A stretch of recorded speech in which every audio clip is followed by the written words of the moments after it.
بسم الله الرحمن الرحيم. current electricity وقيب لبعضه electricity قيبته هو waxay ahayd electrostatics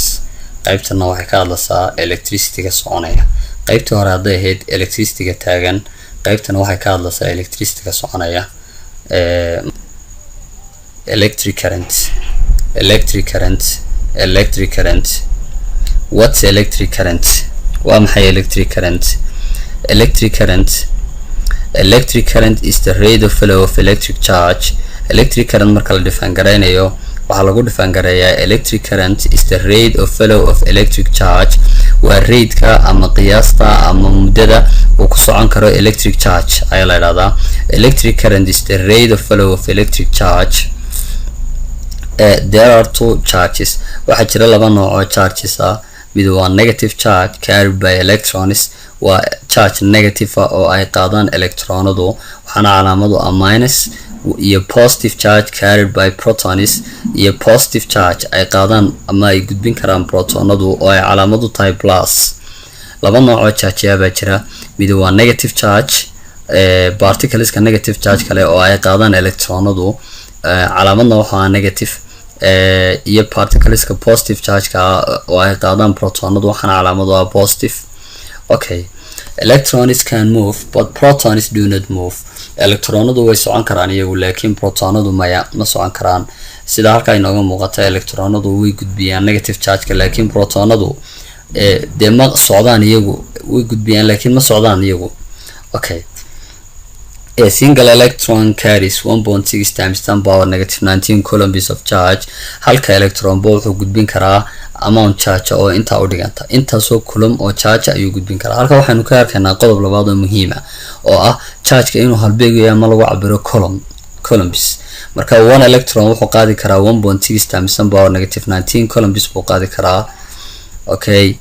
if you have a battery haddii aad haysato battery waxaad arki doontaa electrons move from the negative terminal of the to the positive terminal of the battery electronadu waxay ka soo dhaqaaqaan dhinaca negative-ka ama terminalka cirifka negative-ka ee battery-ga waxaana soo galaan positive terminalka battery-ga ay soo galaan marka socodka electronada ee ka imanaya negative terminalka soo galaya positive terminalka ayaa waa qulqulka electronada ayaa loo yaqaanaa electric current waxa lagu cabiraa ampere طبعا awoodan wada ee battery-gu uu siinayna waa voltage-ka waxa lagu cabirayaa volts ayayna lagu cabirayaa okay ampere is a unit of current ampere waa halbeega current-ka sometimes written as amps or a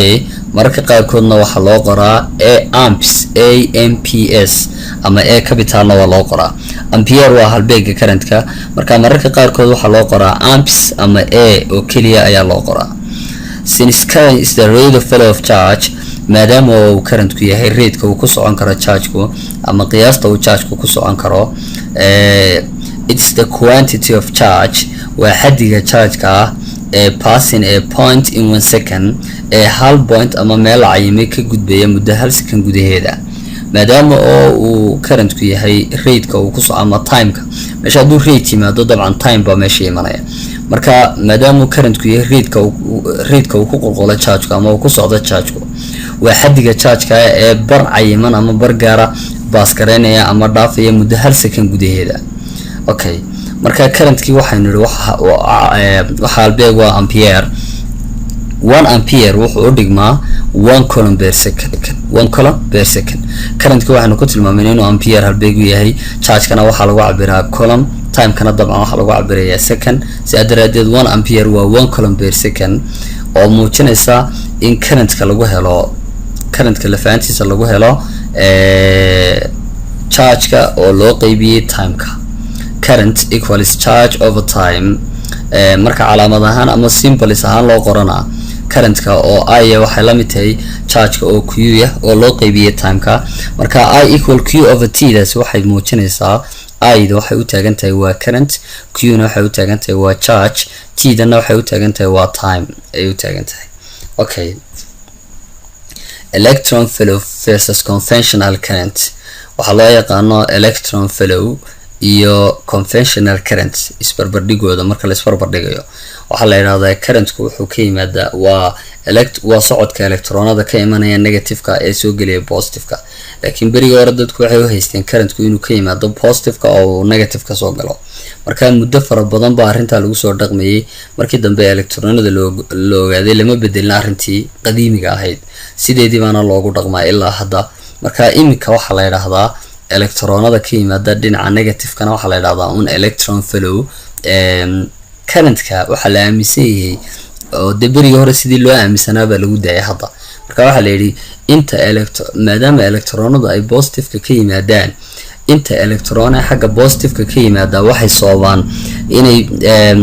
inay u weydaartaan inta in laga proton ee dhinacan marka protonadu ma soconayaan laakiin meeshii electron ka yimaadaba waxa ku hadhaya positive charge ayaa ku haraya marka waxaad moodaa in positive charge kuna ay hadhow waxaad moodaysaa sidii positive charge kuna ay dhinacan u socdaan electronaduna ay dhinacan u soo socdaan marka waxa la yiraahdaa labaduba current bay sababaan aniga current-ka ka yimaada dhinaca positive-ka waxa la yiraahdaa conventional current direction-kiisana waa ka falaadha casaanka inoo muujinayso current-ka ka yimaada negative dhinaca negative-kana waxa la yiraahdaa un electron flow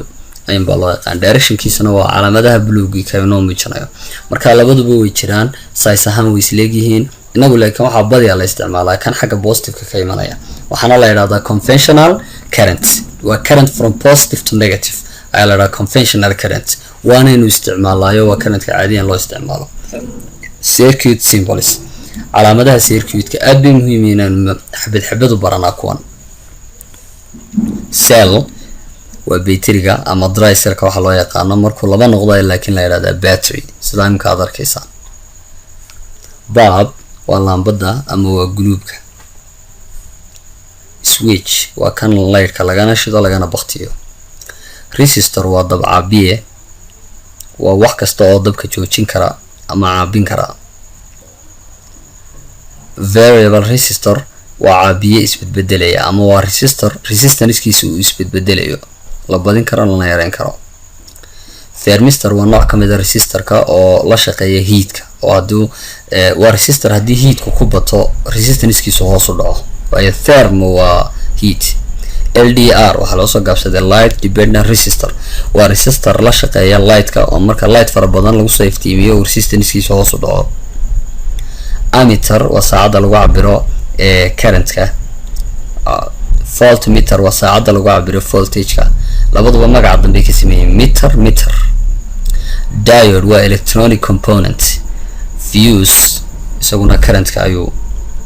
ilaaliyaa